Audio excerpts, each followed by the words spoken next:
Hello everybody. I'm gonna share with you my honest period routine. Period time में productive होना तो छोड़ो, मेरा बिस्तर छोड़ के उठने का भी दिल नहीं करता। वैसे आपका पीरियड्स रूटीन क्या है, मुझे प्लीज़ कमेंट सेक्शन में ज़रूर बताना। Then I pray to God कि आज का मेरा दिन अच्छा हो और मैंने जो जो डिसाइड किया है सब मैं अचीव कर सकूं।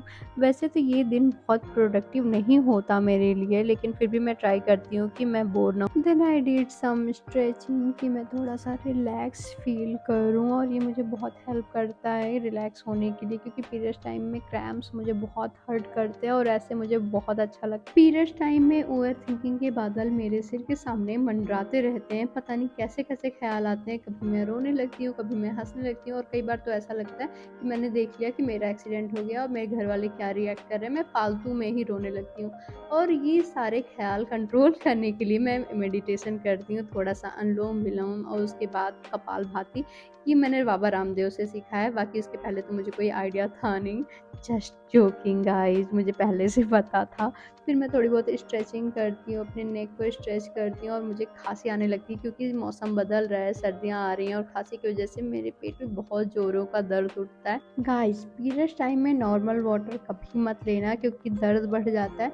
मैं थोड़ा सा वार्म वाटर ही पीती हूँ क्योंकि मुझे दर्द से रिलीफ देने के लिए बहुत हेल्प करता है। आजकल के बिजी शेड्यूल में हम सब अपना ख्याल ही नहीं रख पाते। हम सब इतने बिजी हो गए हैं कि अपनी बेसिक नेसेसिटी को भी नहीं कंप्लीट कर पाते। जब मैं घर पे थी तो सब कुछ मम्मी देख लेती थी, पर अब सब कुछ मुझे खुद से ही करना होता है। देन आई टुक बाथ और मैंने थोड़ा बहुत स्किन केयर किया। वैसे गाइज, मेरी क्रीम ख़त्म हो गई है तो मैंने बॉडी लोशन हाथ पैर पे भी लगाया और फेस पे भी लगाया। सो डोंट जज मी। हाँ, वैसे भी फेस बॉडी का ही पार्ट होता है कि नहीं? तो बॉडी लोशन फेस पे लगाओ, हाथ पे लगाओ, क्या ही दिक्कत है। वैसे भी सर्दियाँ आ रही हैं और स्किन बहुत ड्राई फील होती है, लिप्स चैप फील होता है। वैसे लिप बाम भी मैंने मामाअर्थ का यूज किया था। अभी वॉइस ओवर करते वक्त मुझे ख्याल आ रहा है क्यों क्यों किया मैंने ये, मतलब मैंने body lotion, lip balm, face wash सब कुछ मामाअर्थ का क्यों लिया। इनफैक्ट मैंने लिपस्टिक, टिंट सब कुछ मामाअर्थ का लेके रखा है। हाँ गाइस, याद आया, मैं उस टाइम पे ठगेसो बहुत ज़्यादा ही देखती थी और वो हमेशा ऐड करता रहता था मामाअर्थ का। तो वही देख के मैंने लिपस्टिक, लिप बाम सब ले लिया। वैसे वो लिपस्टिक नहीं यूज़ करता क्योंकि वो लड़का है, बट मैं तो यूज़ करती हूँ ना गाइस, मैं तो लड़की हूँ। तो मैंने सब कुछ वहीं से ले लिया। अब कोई रीज़न मत पूछिएगा। बाकी प्रोडक्ट्स अच्छे हैं ओवरऑल, क्योंकि मुझे बहुत आइडिया नहीं है। फिर मैंने अपने हेयर अनटाई किए, कॉम्ब किया और रेडी हो गई पढ़ाई करने के लिए। मैंने ब्रेकफास्ट में थोड़े से मखाना और चाय लिया था क्योंकि ज़्यादा हैवी ब्रेकफास्ट करना मुझे पसंद नहीं है। पढ़ाई करने में इसलिए बैठ गई क्योंकि मैं ब्लॉग कर रही हूँ। ब्लॉग के ही बहाने में पढ़ाई करने तो बैठी क्योंकि मेरे एग्जाम्स आ रहे हैं और मुझे रियलाइज़ हो रहा है कि मुझे पढ़ाई कर लेना चाहिए, नहीं तो मैं फेल हो जाऊँगी। वैसे एक्टिंग अच्छी कर लेती हूँ मैं पढ़ाई करने की, बस ऐसे ही पढ़ाई भी कर लूँ तो ज़्यादा बेहतर हो जाए, है नहीं?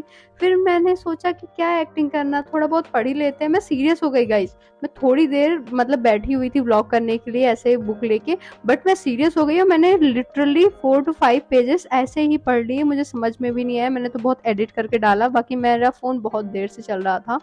फिर मैंने थोड़ा बहुत पढ़ाई किया, थोड़ा मार्क किया कि क्या क्या पढ़ना है, क्या नहीं पढ़ना। वैसे आप किस टाइप के इंसान हो, कि एग्ज़ाम के पहले ही पढ़ने वाले, या फिर एग्ज़ाम आने के बाद पढ़ने वाले, या फिर एग्ज़ाम आने के बाद भी चिल करने वाले?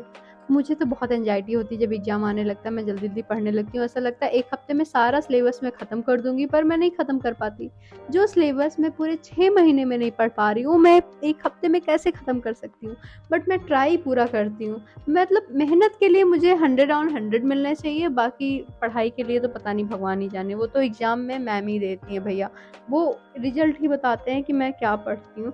गाइज़, वैसे मैं सीरियस हो गई थी, मैं इतनी देर पढ़ रही, मुझे खुद को समझ नहीं आ रहा कि मैं वॉइस ओवर क्या करूँ। गाइज़, मैंने इतनी ज़्यादा पढ़ाई कर ली कि मुझे लिटरली बहुत तेज़ी से क्रैम्प्स आने लगे। मुझे इतना पेन हो रहा था कि मैं बैठ भी नहीं पा रही थी। मैंने अपनी बुक बंद की और थोड़ा बहुत ऐसे ही बैठ के इधर-उधर टाइम पास किया, क्योंकि मेरा व्लॉग भी करने का मन नहीं कर रहा था। फिर मैंने सोचा मैं सो जाती हूँ और ये क्लिप मैं एडिट कर दूँगी अपने व्लॉग में, बट मैंने नहीं किया क्योंकि मेरा व्लॉग ज़्यादा लंबा बना नहीं था और मुझे ये क्लिप भी ऐड करनी पड़ी।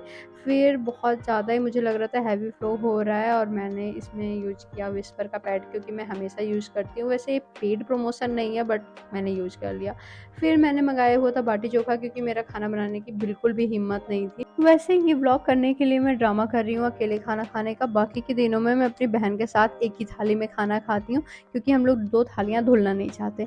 फिर क्या करते हैं हम लोग, ज़्यादा एक्टिंग चलती नहीं है और वो आ जाती है, हम दोनों एक ही थाली में खाने लगते हैं। वैसे बचपन से हम लोग एक ही थाली में खाते आए हैं। गाइस अब बड़े होके भी आदत छूट नहीं रही है, हम लोग एक ही थाली में खाते हैं। कई बार हम लोग शादियों में जाते हैं और हम लोग भूल जाते हैं कि हमें 2 प्लेटें लेनी है। हम एक ही प्लेट लेते हैं और एक में ही सर्व करते हैं, एक में भी खाना शुरू कर देते हैं। सब कहते हैं भाई यहाँ पे तो 2 ले लो। फिर मैंने डार्क चॉकलेट खाया जो मेरी ऑल टाइम फेवरेट है। छोटी वाली मुझे मिल नहीं रही थी, इसलिए मैंने बड़ी वाली ले ली। वैसे मैंने अपनी बहन के साथ शेयर किया, तो ये मत सोचना कि मैंने अकेले को खाया है, मैंने शेयर करके खाया। और ये आगे से मतलब पूरा भरा था, पीछे से खाली था। मुझे लगा कि मैं बेवकूफ़ बन गई। फिर मैंने सोचा चलो इसको फाड़ के देखते हैं इसमें है क्या। ऐसा है क्यों कि ये आधा खाली आधा भरा, मतलब क्या मेरे पैसे डूब गए। गाइस मुझे इतनी ज़्यादा क्रेविंग हो रही थी डार्क चॉकलेट खाने की कि मैंने सोचा चलो छोड़ो, हम यही फाड़ते हैं, इसी को खाएंगे, होगा जो होगा। बट फिर हमने खोला तो पाया है कि ये मेल्टेड चॉकलेट है, लेकिन फिर भी पता नहीं क्यों ये शेप में थी, इसलिए मुझे लग रहा था कि कहीं ना कहीं मुझे चूना लग गया है। बट मैंने सोचा कोई ना, चलो अब यही खाते हैं और मैं इंजॉय कर रही हूँ इसको खा के। आज का व्लॉग यहीं तक और मिलते हैं नेक्स्ट व्लॉग में, तब तक के लिए bye bye, love you all.